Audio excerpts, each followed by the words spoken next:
I just gotta. There we go. We did it. All right. Who wants? You're not both doctors, right? Or you both are doctors? I am. No, yeah. Avi's not. I'm a rabbi. He's a doctor. Together, we're rabbi doctor. Rabbi doc. Yeah. Yeah. Can I say it that way? How can I make that work? Anyway, here People we have these go. questions when you have a rabbi and a doctor. It's like, is it rabbi doctor? Is it doctor rabbi? And I'm like, depends. It's What the same with the most important. It's the same with reverend. When I have Yeah. a reverend's on, I'm like the reverend, doctor, pastor, preacher, Right. deacon, Stephen Backhouse. Anyway, let's roll. A Rabbi Avi Finegold and Stephen Backhouse. Stephen, welcome back to the show. Avi, Really welcome nice to to the see you show again, for the Tom. first time. Thank you. Hopefully Yeah. not the last. Yeah, no, let's do it again. We'll do it tomorrow. We won't do it tomorrow. Tomorrow's Thanksgiving, but you know what I mean. Yeah, welcome to the show. For those that are listening, I have no idea when this episode will release, probably in the next few weeks, but we were recording the day before the United States holiday of Christmas. And I say that because, Avi, you're in Canada, and I know your You mean Thanksgiving was You a mean while Thanksgiving or ago. Christmas? You said Christmas. I don't even know how the internet works. Let me start again.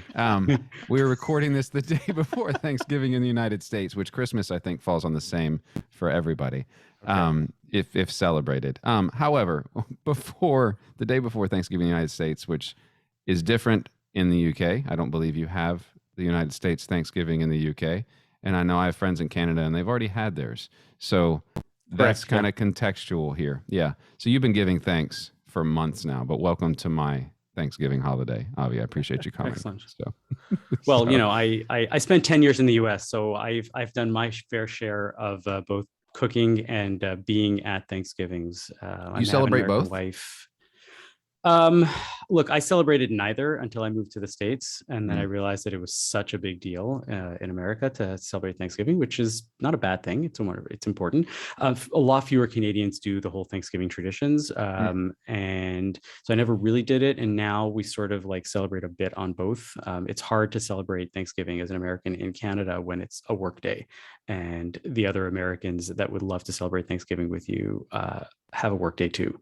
So what I might do is that Friday night dinner, which is our big Sabbath dinner, it's a day later. It'll be Friday night. And we actually have Americans coming for dinner. And I may just make like a turkey and some stuffing and, come up with the day late and $1 short Thanksgiving for the Americans. Yeah. Well, you're giving thanks for Black Friday. So I appreciate that, which I don't participate in. So, well, good. Well, let's start with you, Avi. Since Stephen's been on the show a couple of times, if you were to explain to people who and what you are, kind of why you are, what would you answer to that? I'm Avi Finegold. I am an adult educator in Montreal and online. I'm a rabbi without a pulpit. We tried the pulpit thing. My wife is also in the pulpit, and we realized that 2 pulpits was not a good idea, especially in 2 different congregations. I always joke that it's like a genetic disease. Ordination, it's okay if you're a carrier. You're just not supposed to marry another one. And after a year, we were like, you know what? Let me take that step back. I love adult education. It was a much bigger. It was what I was doing beforehand. It's what I'm doing now, and I'm much more appreciative and interested in doing that kind of work. And so that's what I do. Nowadays, a lot of it has shifted to online and podcasting, and I have multiple podcasts, one of which I'm guessing we're going to talk about today, but I have others. And I like to teach. I like to give over ideas. I think that ideas are at the bedrock of what we do, whether within faith communities or secular communities. And that's what I like to disseminate big ideas, especially other people's. My ideas are, whatever. Yeah, I agree with that. My ideas are very little. I would rather other people talk. Stephen, welcome back. So people should know you because I think you've been on the show at least twice.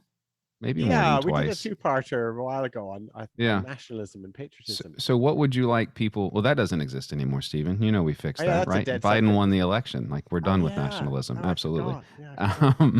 What would you want people to know? Anything? Or we could just say listen to the old ones. I mean, we could be lazy with it. I sort of do a Christian version of what Avi does, which is I also don't have a pulpit, but I do spend a lot of time doing education in Christian theology, kind of in unorthodox places. So in businesses or in charities or in churches, but places where groups don't normally have space for theology, I like to bring that in and and teach people how to think Christianly about what they're doing. So it's usually Christian groups that bring me in, but just to think about how we use power, how we resolve conflicts, what we think about money, power, government, nationalism, patriotism, Yeah. how Jesus works out in the modern world. There's a lot of that stuff that a lot of people are doing. They've started an organization or started a movement, and they want to find ways to connect that to the faith that they've got. So that's what I do. I call it tent theology. So I bring that around, open up theology spaces where they're before. I'm not certain that I know how to think Christianly when there's like 97,000 denominations that all think differently. But that's not why y'all are here. So y'all started a podcast, which I've really enjoyed binging over the last week. I've listened to about half of your episodes, which is actually the inverse of what I usually do. I almost never listen to religious podcasts because I'm terrified that I will steal other people's thoughts, ideas, and questions and make them my own, and I won't learn anything that way. I feel like if it doesn't come from me organically, and for the most part, I was telling a friend last night, the show is mostly out of my curiosity, this podcast. If I'm not curious about a topic, then the show just doesn't happen at all. Yeah. I'm glad other people like to listen, but that's not the primary purpose. So you started a podcast. It's either called Hyphen or The Hyphen. I'm not started with The Hyphen, but I feel like it's kind of the Facebook. We kind of dropped the. Yeah. Yeah, what? We're Facebook. Following the Facebook trajectory. There you go. Absolutely, yeah. Way. So if you had to drill it down beyond the Facebook, which is now Meta, what is more primal than Hyphen? Well, it's the space between the notes, right? So space. The space, exactly. There you go. So what is... And then eventually we're going to call it Our Space instead of My Space, because it's not just about me, right? First episode will be named Tom. Just Tom. Yes, exactly. We're going to move even further back in time to Friendster and then AOL Instant Messenger. Yeah. Which all of this is very meta. Facebook is a name that's going to be available soon. So why don't we just call our podcast The Facebook and then start from there? Oh my gosh, what have I done? What have I done? We better explain, Seth, what this is. Yeah, what is the Hyphen? And I joked a moment ago that I was talking with y'all with my son, and he was like, "What is that?" We Googled it, and madness ensued. And I only had like 90 seconds to talk with him, so it's not like I've had time to unpack it at all. So what is the Hyphen, and how does it kind of relate to what y'all do and what you're trying to do? Oh, who's going to take this one? Oh, it's your idea. Okay. So, I mean, I think Hyphen came up like sort of at the end, and it came out of this idea that there's no such thing as a Judeo-Christian, right? That word exists everywhere, but it doesn't exist in practicality. There is no Judeo-Christians. That's just not a thing, right? There are Judeans, Jews, right? And then there are Christians. And the hyphen in the middle is designed to like unite them. But in reality, there's so little that actually happens in day-to-day life with Jews and Christians together that hyphen might as well not exist. And we just wanted to highlight, I guess, the fact that at some point in time, it's important for Jews to have conversations with Christians and vice versa, not because we're trying, as we say in the intro, not because we want to convert each other. And God knows there are many people that try from the Christian side to convert Jews. It is not about that. And it's not about Jews trying to say that we are right and whatever we did is completely right and the Christianity should just go away because it's a false religion. It's not about that either, because we got rid of the disputations in the 12th century, right? But well, not really, but like at that point we realized they're not good ideas, but the conversations are there and we are there. And I guess, like the only thing that really stands after talking to Stephen for so long, it stands between us is this hyphen. It's so little. I mean, the thing that stands between us is really Zoom, right? So we could have just called it Judeo Zoom Christian, but that wouldn't have worked. No, exactly.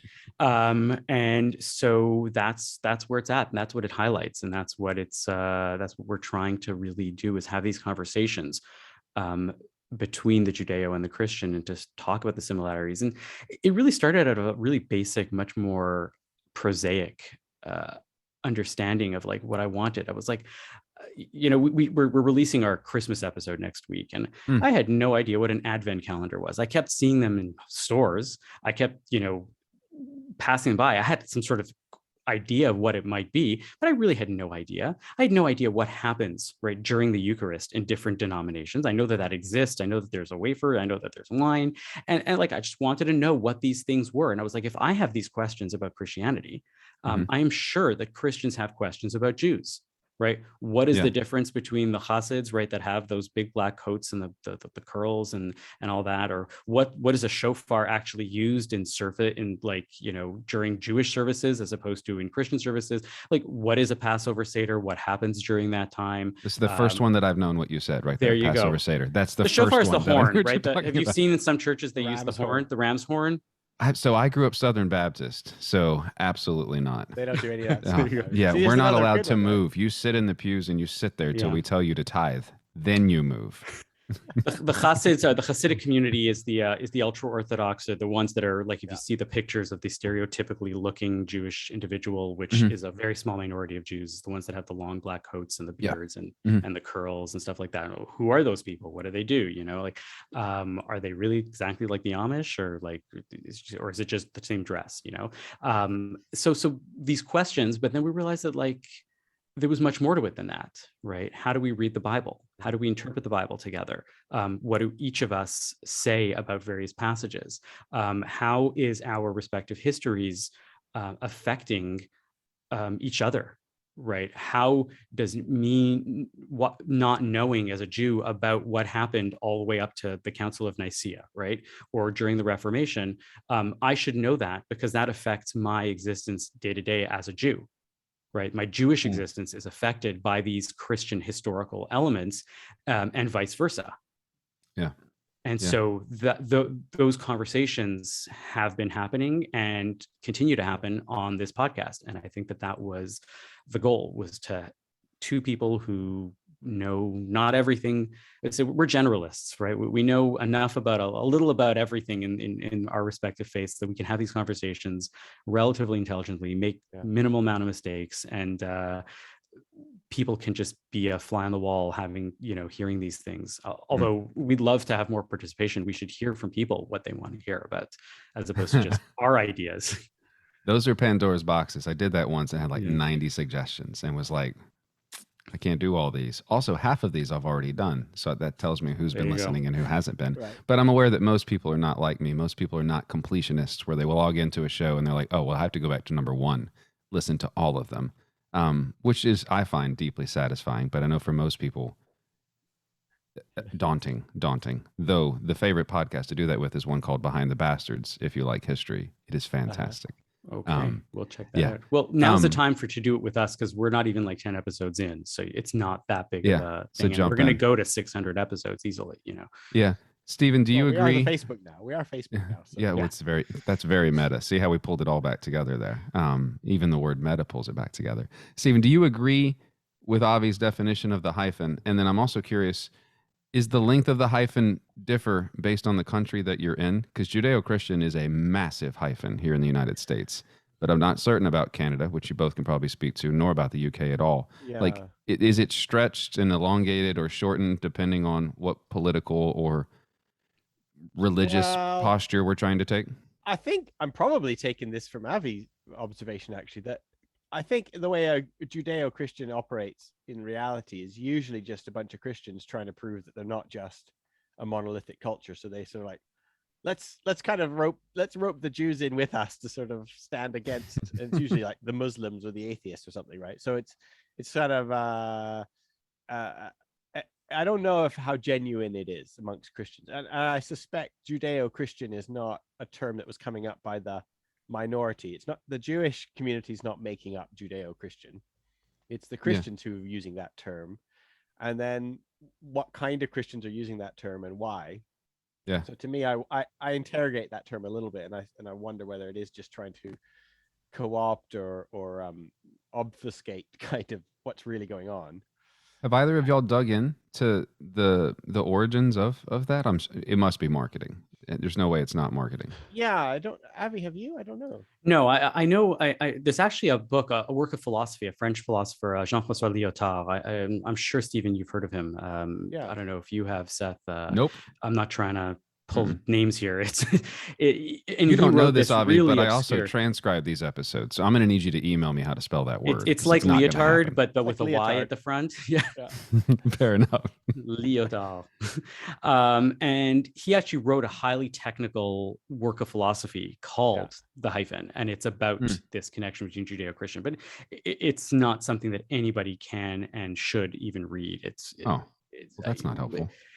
I'm saying it's important. It's one of those, like, I don't know what your background is and what you studied in university, but I'm sure there's a technical word. Communications. There you go. And there's like a minor in philosophy and theology that I didn't complete either. Yeah, but I also went to Liberty University, so everything is kind of inside that. Oh my God. Yeah. We got to talk about that. Anyways, sure. Let's go. When we do our Hyphen show on religious universities from the Jewish and the Christian side, we can get on that. No, so he wrote this book, and I know that it exists. I own it. I've never read it. I probably never will. It's just this thing.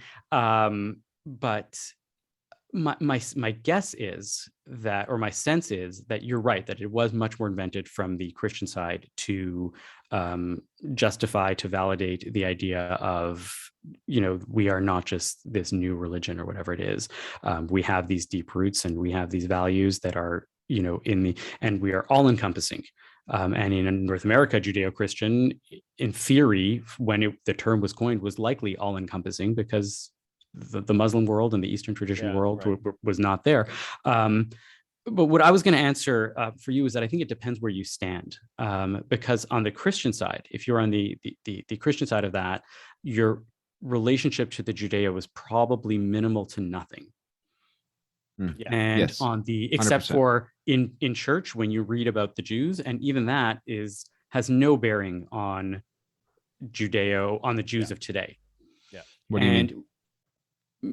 Christian, the Jews of the old, of the Hebrew Bible and of the New Testament are not at all the Jews that are exist. I mean, they are descendants of, but the practice, the faith of Jews in the 1st century and in the 5th century BCE and post that is complete. It's unrecognizable to the Judaism that we have today, other than like the broadest strokes of an outline of Sabbath and of worship and stuff like that. They didn't have worship 3 times a day. They had sacrifices in the temple, right? So I'm saying that if you think Judaism because you read the New Testament and about the Pharisees, or you read about the Sabbath violator in the book of Numbers, you don't know Judaism today. But there was a History Channel documentary every year, and I watched that. So so that's it. Sure. I hadn't even watched that. So Avi had this idea. We didn't know each other. Well, hold on a second. So, but from the Christian side, it's almost non-existent. But from the Jewish side, even though very few Jews speak to Christians about Christianity, we are living in a Christian culture, right? In North America wide, right? It's a little less of that bleed over in Canada here, but we are living in a society that is permeated with Christianity. I mean, Christmas is here. I live in Quebec, which is a formerly highly Catholic province, which still has the vestiges of it, even though it is deeply secular. And when you're deeply secular, you're pushing back against something, and that something is Catholicism, which means that we are still dealing with a highly Christianized society. So we think about that a lot more than we think about we don't talk to them necessarily. They're not necessarily people that we talk to about faith. But on the Jewish side, the Judeo-Christian thing is felt intimately because we are in somehow, roped into this faith, into this idea of what Judeo-Christian is. Yeah. What were you going to say, Stephen? Well, just what Avi was saying about Christians just operate in a world in which they don't know any Jewish people, or they just don't really have any contact. And that was why I wanted to do this podcast with Avi, because he's absolutely right. Because when I was, Avi and I didn't know each other. I have lived in Montreal for a while, but we didn't know each other then. But I got this email from a mutual friend of ours out of the blue, sort of saying, I know this rabbi in Montreal that he wants to start talking to Christian theologians, and I recommend that he talk to you. Hmm. And I just right away, well, here's the thing. I realized I didn't really know any Jewish people. I mean, I'd met Jewish people, but I didn't have any friends who were Jewish, and I certainly hadn't had like a long-standing relational conversation with anyone who was Jewish. And I also realized, like, and I hadn't even noticed that I'd missed that. Hmm. And it was like, oh, this is weird. Not only do I not know Jewish people, I don't even miss the fact that I don't know Jewish people. And yet I'm spending all my time, as Avi said, talking about Pharisees in the New Testament and talking about the temple practices and Jesus cleansing the temple and the Jewish connections to Christian theology. And I thought, there's something missing in me. I need to correct this. So I was really happy to jump on that opportunity and go into this podcast with Avi, because I was like, yeah, there's something that's not good in me. I want to fix that. And it wasn't antagonism. It wasn't, I don't know. It was almost like, it wasn't like I'd gone out of my way to avoid talking to Jewish people. It was like, I hadn't even noticed that I wasn't talking to Jewish people. Yeah. And that's not good. And so I was so happy for this to happen. So for me, the hyphen stands like a kind of a bridge, really. Mm-hmm. It can be like a bridge to help me understand something that I didn't know. It also helps. It's also quite fun. I don't know if Avi finds this, but like when he asks me questions that I then have to explain, like, oh yeah, why is it? What is the difference between Southern Baptist and Roman Catholic? Like, what is that? You know, and the fact that you have to describe Tremendous. it itself makes it like renews the interest in the Christian side of things as well. So Yeah. to me, that's part of this thing. Is like this hyphen is like a bridge into new worlds, and also kind of to take me back to the worlds that I thought were familiar. Yeah. Yeah. How do you even explain? So, if, say that's a question, Stephen, that you were asked of Avi. How do you even explain that in an hour? Because it appears the episodes are an hour, because there is centuries upon centuries of difference between Roman Catholic and Southern Baptist. Well, it helps that Avi knows way more about Christianity than I know about Judaism. Okay. For all the reasons he's just said. I mean, yeah. Right? Because like Avi, you went to a Christian, didn't you go to divinity school in Chicago? I went to the University of Chicago Divinity School, which is technically non-denominational, but has lots of Jewish scholars, lots of Christian scholars, lots of Eastern scholars. There's the Oriental Institute there. There's what I remember, what I loved about it, and that's a good, going back to what you're just saying. When you go into the University of Chicago Divinity School, you fill out a questionnaire, and it's like the Hyde Park theological colleges, survey. And I'm sitting there and I'm looking through so many denominations that you're supposed to tick off which one you are. And then you get to the very end and it's like Jewish and then other. Right. Yeah. Right. And I'm like, I thought there was Pentecostal Catholic, but it wasn't just that. It was like broken down, like really fine. And Alliance Baptist, Central Baptist, Free Baptist, Virginia Baptist. Those are just the ones in my city, by the way. Yeah. Those So that's what I'm more curious about that, where I was like, I know broadly speaking the difference between Catholics and Protestants, but I'm sometimes playing the enlightened idiot for the people listening, right? And yeah, so I would first ask in an hour, what's interesting in Catholic and a Protestant to begin with, right? Yeah. At a practical level, at a theological level, you watch The Godfather, but you also watch plenty of evangelical, something or other. Broadly speaking, what are the differences between the two? And then we'll save the Orthodox for another time. And then I imagine that we'll have an episode on different denominations of Protestantism, and without getting into really, really fractional, bits like that. And then I think that it's about breaking it down and asking what are the questions that we can answer within the amount of time that we have, and then saving the other ones for another time. Yeah. Well, that happened to me. Go ahead. Oh yeah. No, go ahead. Sorry. I was going to say and then the other part of what we do is I'm always interested in the kind of like, what does it feel like? Like not kind of what is it, but almost like, what does it feel like to have Hanukkah? Like, what does it feel like? And to be around, I ask Abby, like if you're around a Jewish person who's not observant, who doesn't wear the skull cap, or who doesn't observe Sabbath, like, Mm. What do you feel about Right there those? for the Patreon people. I There you showed go, off my Patreon, kippa. show your keeper. And so to me, like some of those questions are like, Avi is giving me the idea of like, what are all the questions you've always wanted to ask a Jewish person? And the Jew gets say, what are all the things you've always wanted to ask a Christian? And it's not just data and information. Some of it is like, how do you think about these people? Like, what does it mean for you when you see somebody who's Jewish but not observant?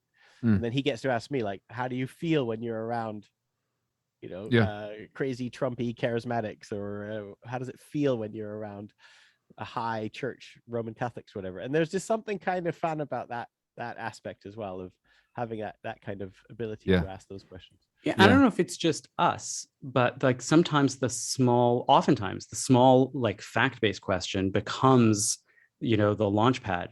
Naturally, we are not planning these into like larger questions that are more important than, what happens at X, or what happens. Can you redo the mass if you didn't take it properly? Like little things like that, or whatever it is. Atonement, forgiveness. We end up on much bigger Kippur. questions around things as a result of that. Yeah. Well, so so I was going to say, and then I have a question for you, Stephen, and then Avi, I'd like your opinion as well. So you're talking about like the difference even in denominations. So I was at an event on Sunday, chaperoning with some of the youth from which my son's a part of. So your kids in the youth, so you're a chaperone because it's one of those humans is yours. You're the reason that they're there, and someone had said, well, this minister here, they had a falling out with a lot of the congregation because one of their first things once they were installed at this Presbyterian church was that they said it's totally fine to be gay. And I was like, well, is that a thing that Presbyterians do? You're like, well, they're Presbyterian USA. To which I was like, I don't know what that means. Yeah. And there's also a Presbyterian church next to us. They're not USA? No, they're not USA. I'm like, I don't know what that means. And I live here. It's so frustrating. Like I don't know what that means. Because there's just so much stuff.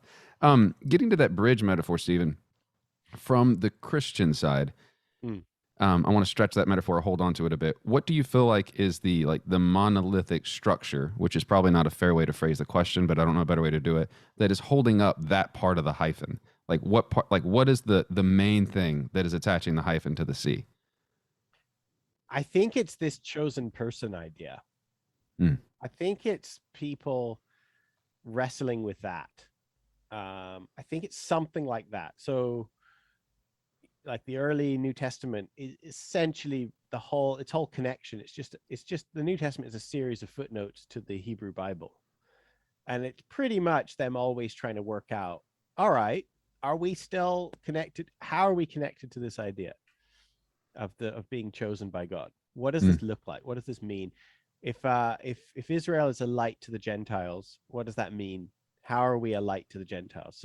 So much of the New Testament is not being set. The imagination is not being set against Judaism. It's being written by Jews for Jews about Jews, and they think they're being Jewish. They think like this is what it looks like now to be a light to the Gentiles, and that has what set in motion. If you think like playing pool, where you line up a shot and no matter, I mean, you start, the balls are really close together, but by the time they get to the end of the table, right, they can be quite far apart. And I wonder whether the starting point in the New Testament was chosen people, and then to see how that develops over history. And it's obviously become quite malign and perverted and bad in lots of times in Christian history, and I'm not defending that, but I do wonder whether that might be the thing that keeps bringing people sort of back, or that's the connection, and that link, that hyphen has been tenuous. I mean, it breaks quite a lot, but I wonder whether that is the tenuous connection. What do you think, Avi? Is that fair? From the Christian side? No, from your side. So or just the idea that chosen person might be the idea of trying to work out what it means to be a chosen one. That and we've spoken about this, and it's not a shock except to people who haven't necessarily thought about this at all, or a lot. It's also the justifying of the chosenness, right? If you have to take the chosenness away from one people and give it to another, you have to constantly be reminding yourself, right, that this is the right thing that we did. And And that kind of automatically, like, you can't just walk away from that and sort of like, yeah, we did it. We're done. We're the new chosens.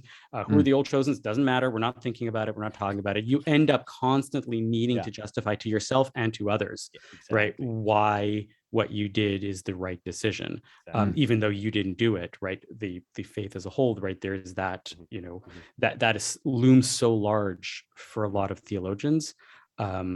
And I suspect that there are theologians that would say, maybe we shouldn't have done this. Maybe we aren't so chosen. But like the way in which you live your life and you justify your existence is to go and say, no, proudly, right? We chose this. This is we were chosen. We are the new chosen. Yeah. This is what it is. I suspect that's a part of it as well. That, you know, but yeah. It's so much of the Hebrew Bible that you have to answer for constantly that it's there. Now, from the Jewish side, I think it's a quirk of history. I think that if, you know, the chosenness is a quirk of history. No, our bridge to the what's Christian connecting world, to the O. Gotcha. Yeah. Is the, you know, if Christianity had gone and become an established tradition, but really like minor, the way that the Jains are today, or Zoroastrianism, right? The Jewish community wouldn't have to think about it nearly as much. It'd be like, yeah, there are these people that sort of did their own thing, and we don't think about them much, and you know, and that's it, and you move on.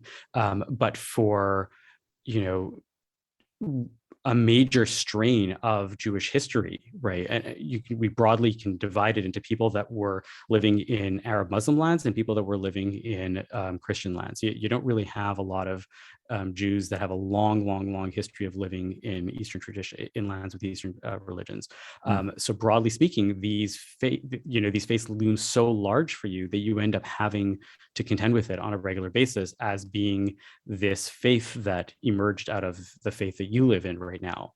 And so you don't necessarily have to justify it. You're like, yeah, well, whatever, that's their thing, but it's around so often that you end up thinking about it a lot.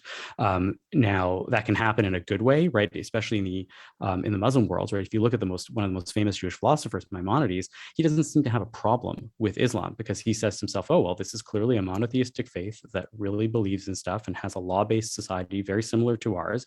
And so, you know, they're kind of cool, right? They have some mistakes, right? But having a false prophet is no different, you know, is not a huge deal compared to, you know, having it. And so he'll talk all sorts of things about it. He'll talk about they're wrong and exact. And then, but then in the European / American world, right, what happens is that you're dealing with this other faith that is constantly thinking about you because of the aforementioned reasons. And you're living amongst them, even though you have very little contact with them. You end up defining so much of who you are, right, as a negative approach to, well, we're not Christian like this, right, because we don't believe in 3 as 1, we believe that 1 is 1, right? So much of your thinking ends up in contradistinction to what, right, the, you know, what the dominant tradition is. And for the most part, for some reason or another, that ended up in a much more antagonistic relationship. With very few exceptions throughout history, until we get to today, where we have this like real détente, this really nice way of approaching things, where we're like, we can have these kind of conversations. But we're still undoing so much of that history of, you know, well, we're not Christian and we're not, you know, believers like this, and we don't believe in false prophets. And so much of our thinking about our own faith ends up through the lens of other faiths. Because it's so dominant and because it's so closely connected. I'm curious why, maybe there's not an answer to this, and this probably isn't even an accurate question to ask, but I'm curious why the bridge was created, or the hyphen was created, to Christianity instead of Islam, or why there's not also an Islam to Christian bridge, considering they're all, or unless I'm way out of character, unless I'm way out of turn, like Abrahamic faiths. Like I worked with a guy for a long time who we would talk about religion all the time, and he happened to be Muslim, and we would have amazing conversations. And he's like, I didn't know we had this much in common. You know what I mean? Like, I'm curious why it's just the one hyphen and why there are not more hyphens. And that may not be a question for necessarily y'all. Maybe it is. I don't know if that's a fair question. Stephen, do you have an answer? I don't know. I mean, no, not a quick answer to that. Except I mean, that I feel the Judeo-Christian label, Avi and I are trying to like redeem it, or we're making the best of that word. but I do think it's been used as a weapon Mm. against other, like specifically against Muslims, to be honest. Mm. So I don't know. Yeah, I don't know why we're not in a world where there's the Muslim Yeah. Christian hyphen or the I mean, Jewish. I do hear that term Abrahamic faiths come up Yeah. more Mhm. often these days. People of the book. I would say that again, it's an accident of history in that if the golden age of Islam hadn't gone away, we would be dealing much more with that, and the fact Yeah, that right. they sort of missed each other, right? The golden age of Islam and the Enlightenment sort of missed each other by a good couple hundred years, whereas had they existed a lot closer together or at the same time, you'd end up with a lot more of the blending of all of these thinkings, and the Eastern philosophy as in terms of Arabic philosophy would be much more of our daily culture. And unfortunately, right, because it is a deep and really, really fascinating faith tradition and philosophy, that would be a lot more of our discussion. But instead, what happens is that the Arab world sort of retreats into the Arabian Peninsula and doesn't participate nearly as much in the Enlightenment of which we are living right now. Whereas I would suspect that if we were having this conversation in Dubai, the reverse would probably be true. I'd be having a conversation with, a Muslim cleric, and we'd be wondering, why aren't the Christians a bigger part of this discussion? Yeah. Yeah. It's interesting that like of these Abrahamic faiths, right? So when the Christians get their revelation, they think they're now the ones with the latest and the best word. They go off pretty quickly. I mean, it doesn't take long before they start like marching with swords and shields and taking their gospel to other lands at the point of a sword. Historically, Muslims as well, the Muslim expansion through the through Europe and Africa was done through a lot, often through a lot of violence, and yet Israel didn't do that. So the Jews weren't doing that. They received the revelation from God, and it didn't lead to like a violent expansion, a triumphalistic expansion across the globe. And I do wonder whether that's also quite, to me, that's interesting thing that the chosenness of Israel is to suffer, whereas the chosenness for Christianity and Islam seems to triumph, or they want to triumph. What do you think, Avi? Is that? I mean, yes and no. Okay. I think that the moment of, and again, I'm not a scholar of this, I'm just a lowly reader with some hypotheticals going on in my mind. I'm like, that's right. And I'm like, well, Jews like to point out to the fact that doesn't happen because we are a non-proselytizing faith. Right? That we stick to ourselves and we're happy with whatever, and we try to push people away. And there's the classic story that they give always of Ruth, right? Ruth the Moabite, who converts to Judaism, but not after she is rejected 3 times by her mother-in-law, right? And then that a convert is supposed to be rejected, even if somebody wants to come in, right? We don't. It's too hard for you. Don't worry about it. It's not your thing. Don't. And I wonder whether that's just because at the moment when global domination became a thing, when it became cool, right? When has that not been the case? All the kids. Well, no, I'm saying like if you think about it, before Rome, you didn't really have these you had these territorial aspirations. You had these people that were trying to push into various areas, but nobody was thinking about well, we are going to be the ones, and we're going to be the only ones, and we're going to have global total domination of Roman or Hellenist culture or whatever it is. And at the moment when that happens, that's the moment when the Jews are exiled, right? That's the moment of the first major diaspora for the Israelites and the Jews at the time. And we never really recovered from that. And that the idea of, well, we're not proselytizing is sort of like, yeah, we don't really have global aspirations because we couldn't. There was no. Yeah. Are you making a virtue of a necessity or something? Do you think? Exactly. Yeah. And it's like, oh, I didn't want to go to that party anyways. The kids there aren't cool, right? And don't tell anybody I wasn't invited. Exactly. Yeah. So I suspect that that's part of it, and that if Jews had been actual players in this territorial thing, and we had actual territory and an ability to have skin in the game and to have an actual ability to have a fight in this thing, we might actually have had more nationalistic, territorial, global aspirations, and things might have shaken up very differently. But as a result of this destruction of the temple and the exile, we end up diasporic for such a long time, and then as a result, you don't end up you always assume that you're just going to be the really smart kid in the corner that's never going to be cool and never going to become super popular, but always have the influence. I like you said, which Jews love to have this thing, right? We love to point this out. Think about how many Nobel Prize winners are Jews, and think about how many this or how many that, and like the outsized influence. And I'm like, I don't need to think about that. I'm just happy with who I am, and and that's it. So I'm not here peddling Jews run the media conspiracies, lest anybody come and is that part of the Judeo-Christian hyphen idea as well, though, which is that actually it's all very well talking about Christian civilization, but come on, let's be honest. How many of our pillars of so-called Western European civilization, they're not Christian, are they? So is Judeo-Christian a way to acknowledge that as well, that this isn't just some monolithic Christian? Are you saying this is the bully's way of saying no, I'm friends with the brainiac, you can't just really throw me away and tell me that I'm useless, right? I'm Judeo-Christian. We have all these big, I don't know, never thought about it. I don't know. Yeah, no. I know as soon as Avi said, let's call it hyphen, I got it. I was like, yeah, let's call it hyphen. This is a good word. You can talk about the word hyphen for a long time. Yeah. So for those listening, that little exchange there where you're like, I don't know, I hadn't thought about it that way. I was cutting pomegranates last night, which is among my least favorite things to do, but also my most favorite things to do because I enjoy eating them in the prospect of it.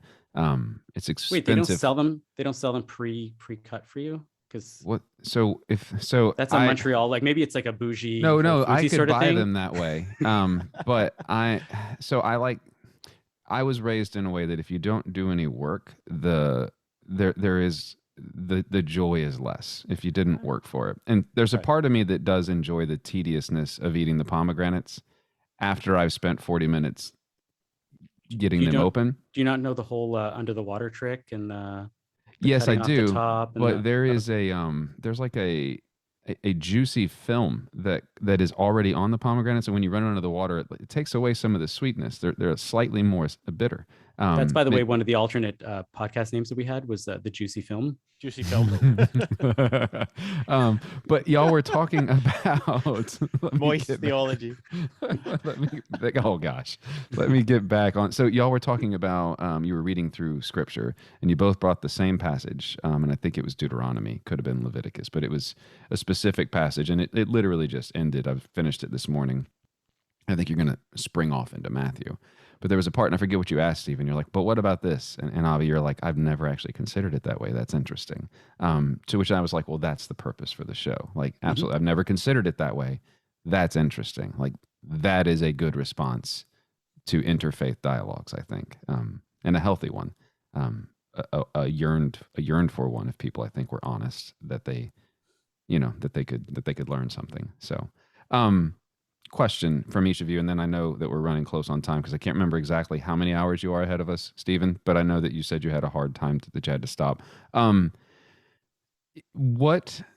these are the two questions that I ask everybody, Avi and Stephen. You've already answered these questions, so y'all can go in any order. What are some of the things that you feel like we should be allowed to speak in or talk about in our synagogues or in our churches? I've changed the question for present company, that if we do not intentionally discuss them, we'll begin to unravel the faiths that we hold dear. What are the things that, say the question again?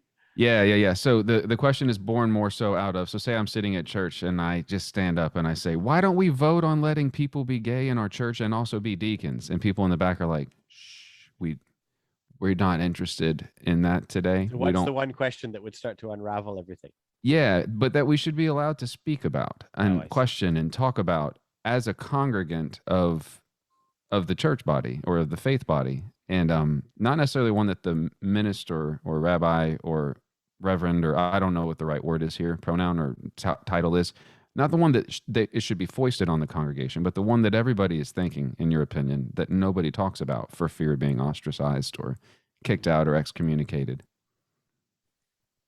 Interesting. Stephen, you go first. It's on my mind. It's on my mind, but we talked about it earlier. But I would like to question the chosen person narrative amongst evangelicals, especially. I would like to interrogate that because it's such an ingrained part of a lot of Protestant Christian, their self-imagination, that when they open up any random bit of the Bible, they think it's written about them.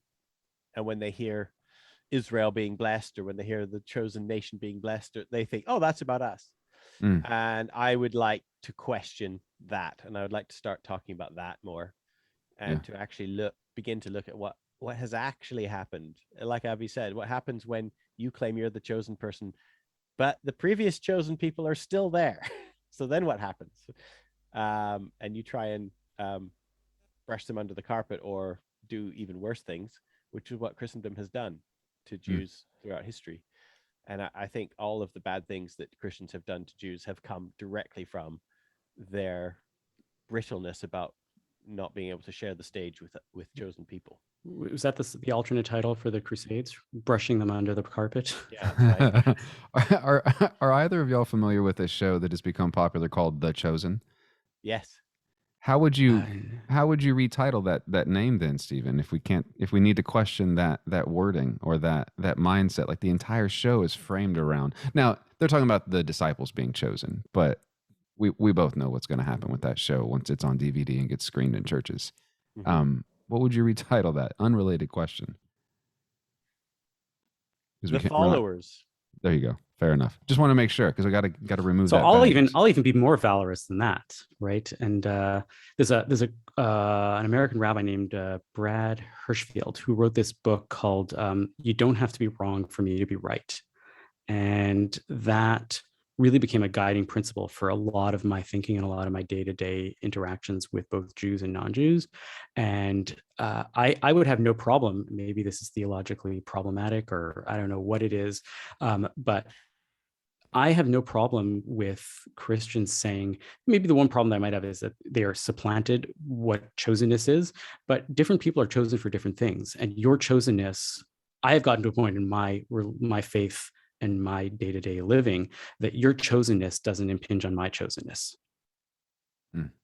Right. And my truth is objectively true, but only objectively true for me. It's not even objectively true for my wife or my kids when they grow up and have developed faith traditions, or my neighbors, or the people that I'm teaching, right? And I don't try to impose my objective truth onto other people. Everybody has their own, right? It's postmodern, whatever. I'm not going to get into it, but like different people can have different objective truths instead of thinking about it as subjective truths. And your chosenness to me is a big part of that. If you really feel like you are chosen to do great work, as long as you're not saying, and again, that's maybe the part that I would have to change about that, is as long as you don't go and say, I am chosen and you are no longer chosen, because there can only be one chosen. That's when we might have some words. And then I might realize that, in the 2,000-year tradition of Jews versus Christians, we're kind of like don't have a great track record. We feel like the Detroit Bears in that one. Feel like the Detroit what? The Detroit Bears, right? I'm saying Who are the Detroit Bears? Who are the Detroit football, Bears? Right? I don't know. It's the Detroit Lions. What am I thinking? I was thinking the Chicago Bears because I've been living there for so long. Chicago Bears. Anyways, the 85, because I keep thinking about the 85 Bears, but the Detroit Lions. Bears are so bad that no one's even heard of them. Heard of them. Right? That we are the Detroit Lions of the Jewish. I'm not editing that out. That's staying. Please, this is great. I do know enough football. This was a Freudian slip. And on Thanksgiving as well, Abby. I know. I'll also leave in my screw up with Christmas as well. Yeah, there we go. Yeah. So that's the way that I would approach it. That question. Fair enough. But yeah, did I answer the original question? Is there anything you could? Yeah. Is there anything you would add? Is there anything so say in your wife's congregation? Yeah. What do you feel like they would say? I don't speak for my wife's congregation, and it's a very large congregation, and they are very... For your old congregation then, because you said you were in the pulpit prior. Yeah. What I would say is, and to me, it's maybe not even a congregational thing. I think about this a lot. So I have, for example, one of the podcasts that I have it's called Bonjour Chai. It's the largest Canadian Jewish podcast, right? We talk about current events. We have a weekly, and we're trying to always be contemporary with what are the issues of the week or whatever. And a few weeks ago, we had a guest on who was talking about Judaism and intactivism. Intactivism is the new movement towards intact male bodies and activism, right? So they are anti-circumcision. They don't like that term. They are pro being intact or whatever. I'm not going to get into their politics and stuff like that. But for those of you who have read, the Bible, circumcision is a fundamental part of the covenant that Jewish males have with God. And it is universally something which is, practiced almost universally to this day. But there's a growing movement of people that believe in intactivism, and a part of them are Jewish, and they want to advocate for this and to have spaces in the Jewish community where people who are not circumcised are welcome. And I got a lot of pushback, even though I may have disagreed with this individual. I got a lot of pushback from a lot of people that you shouldn't even give these people the space to have these kind of questions, to have, don't give them any, audience. And I'm like, I may disagree with them, but I don't think there are any wrong questions or wrong opinions. It's up to you to go and prove these people wrong and to say, well, it's even beneath me to have these kind of conversations as to why they're wrong, right? Is, I think, a fundamental problem in tradition, in faiths today, in religion today. So that is what I would start with. And what that illuminates for me much bigger is, and it's a big struggle, I think, that people don't talk about within the Jewish community, is the struggle between the universalism and the particularism.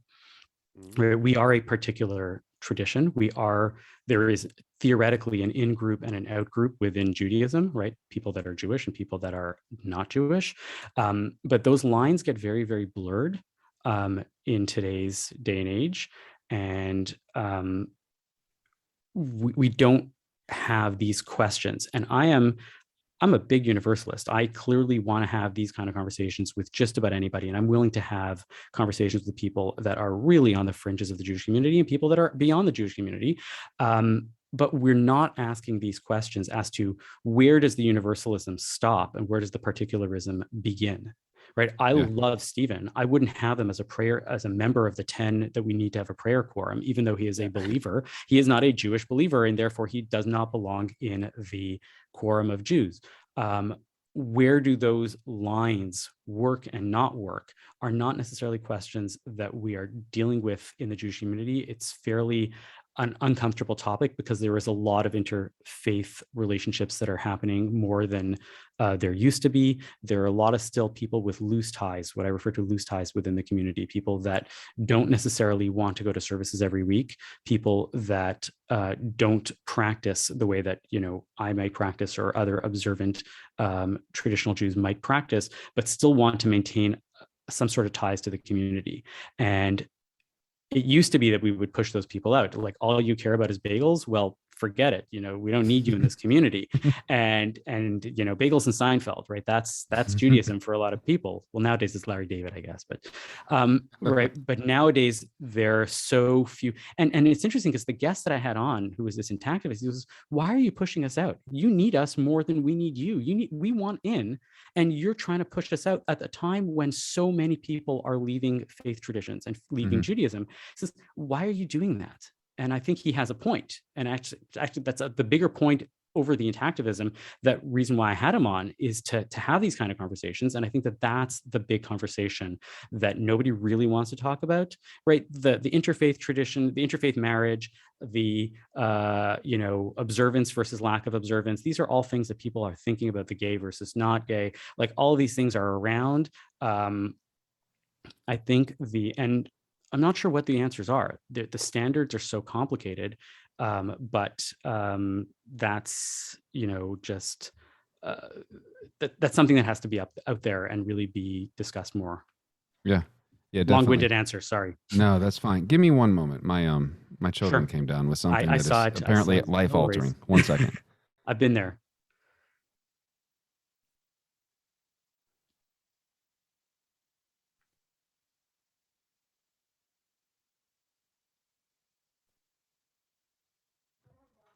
Sorry. Now I know it looks like we lost Stephen. I wonder if he's coming Yeah, back. I don't know. Did he have? He said he had a hard stop at some time. I can't remember. Was what it a 10? I don't remember. I don't know because he's in a different time zone. Either way, What I'm saying, whenever it was. Okay. yeah, that's all right. So the question that I ask everyone, yeah, well, actually, let me better say that so I can edit that in. So it looks like, oh, he's back. Here he is. Here we go. The internet broke. Let's let him back in. Maybe.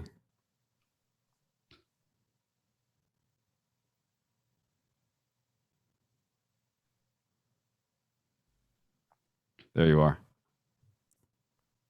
What happened? The internet? No, it just stopped. No, the internet didn't. My computer just shut down. Oh, well, you got to apply those updates. I just shut down, and then it It's a said, sign from God. You've had I saw a screen I've never seen before since owning this computer, and it said you've had an error and we've had to restart. Very sorry. Well, you're back. You're back just in time. So I'll ask you both. You sure this it wasn't question. didn't say you are in error? You are in error. You are a heretic. You must restart. Begin again. You must be born again. Yeah.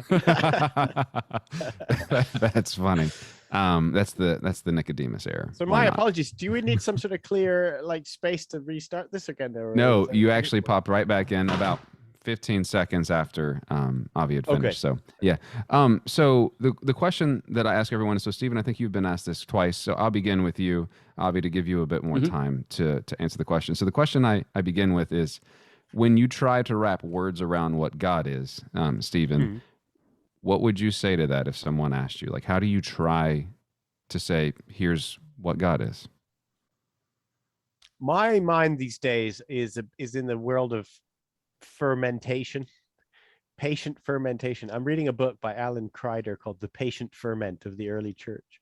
And he's talking about the value that the early Christians had on patience, which was not a virtue amongst the Greco-Roman world.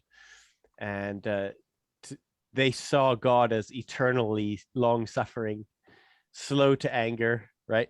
And they tried to act accordingly, and that a lot of the sins that happened in the world, especially amongst Christendom, happened because of impatience and a desire to quickly change things rather than just to patiently wait and see or let things happen in a slow way.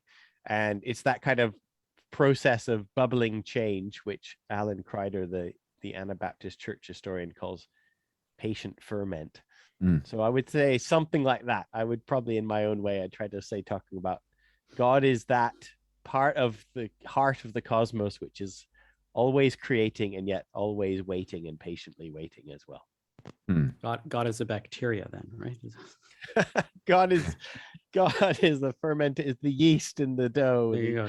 The SCOBY in the Well, to make that more beautiful or pretty, I guess, than bacteria is if you wait long enough, you will too become intoxicated, because that's what we do after fermentation. So, yeah, intoxication maybe in the best way. Who knows? So, what would you say to that question, Avi? Like, what is, who is, however you want to wrap words. So,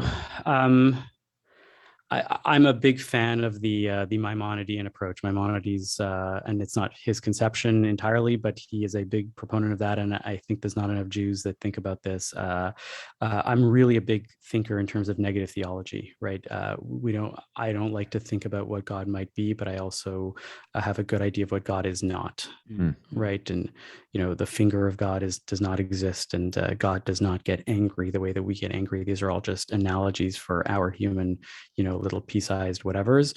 And instead of thinking about all the things that is, I really end up drawing more towards, let me not think about it in this way, or let me not thinking about it in that way. There's no emotion, there is no physicality, there is no temporality to God. And beyond that, you start getting at like some of the broad contours of, again, where that might be, but it's much more defined by what God is not than what God is. Yeah, no, I like that. Plug the places. Where do y'all want people to go to do whatever it is that they need to do as it relates to the work that you do? And we should probably begin with Hyphen, because that's what originated this. So where would y'all direct people to kind of do what they need to do on the internet? I mean, if you go to your podcast player, hyphen is a apparently common enough podcast word. You can search for it under hyphen Jewish Living Lab, and maybe you can put it in the show notes or whatever. But that's the easiest way to find hyphen alone. An easier way is just going to jewishliving.lab.com, and you'll see all of the podcasts that I put out. And you can click on that, and you can click on the Apple link or the Spotify link right through there, and it'll, in case you forget, and you can see all of those. So that's really the easiest one direct way is to go to jewishliving.lab.com and find me there. Perfect. Stephen, yourself? Well, I also plug that Avi does. He makes cocktails, and I recommend that you check out sort of Google Rabbi Avi Finegold plus cocktails and see what you get, because that's also. Are there some good recipes there? Is that what you're saying? Yeah, I do cocktail workshops, and yeah, I have this thing called the Jewish Cocktail Lab, a little spin-off where we teach some interesting Jewish ideas using cocktails as jumping off points, but cocktails are always fun. Also intoxicating. Absolutely. Yep, So you're inadvertently saying that Stephen's correct there is what you're saying. Yes, not even inadvertent. I'm very advertent in this one.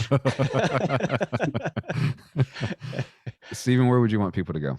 Oh, I just told you. Go to the cocktail. Just that. The Jewish Perfect. cocktail. He is like this every time, After Avi. you've He made refuses. a cocktail. He refuses. I've had Come him to try my to plug his website. books. He won't do it. He won't plug his podcast. He doesn't do it. All right.